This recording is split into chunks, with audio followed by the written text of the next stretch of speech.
ఈ మధ్య ఎండలేదు ఇట్ట కాస్తుండే సూర్యుడు మండిపోతుండు. ఓయ్ ఇలా రా.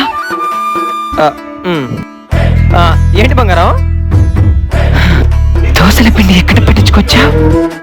పక్క వీధిలో ఉన్న అంకుల్ దగ్గర. కనీసం దోశల పిండి కూడా పట్టుకురావడం తెలీదా నీకు?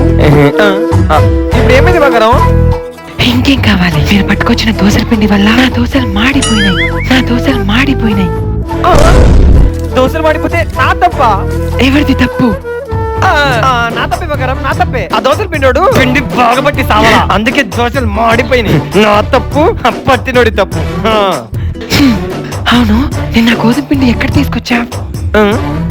వీధి చెరువు ఉన్న ఆంటికోట్ల బంగారం. ఇప్పుడు దానికి ఏమైంది బంగారం? గోధుమ పిండి బానే ఉందిగా. నిన్న చపాతీలు కూడా మాడిపోయినాయి తెలుసా? అవునా బంగారం? పోయి అడుగుతాం కొట్టంటిని, ఎందుకంటే మాడిపోయిన గోధుమ పిండి ఇచ్చి తెచ్చినాము అని.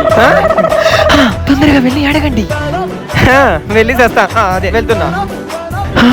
ఇంకోటి చెప్పు బంగారం.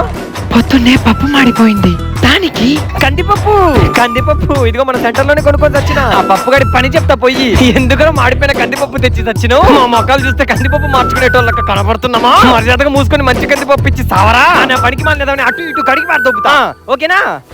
That's better. వెళ్ళండి, వెళ్ళి అన్యాయాలన్నింటినీ కడిగేయండి. వాళ్ళందరికీ బాంబులాగాదు. పోతున్నా. వీళ్ళందరూ ఎలా బతుకుతారో ఏంటో.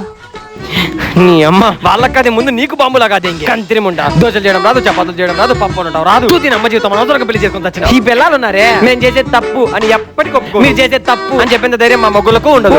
What is simple honestly logic. ఆయన దోశలు మాడిపోతే పట్టించిన దోశల పిండి తప్ప, చపాతీలు మాడిపోతే వీధి చూరు ఉన్న గోధుమ పిండి తప్ప. పెన్నింగ్ కింద మంట తగ్గించడం రాదు, కానీ మొగ్గుల మూట్ల కింద మంట పెట్టడం మాత్రం బాగా తెలిసి పిల్లలకు.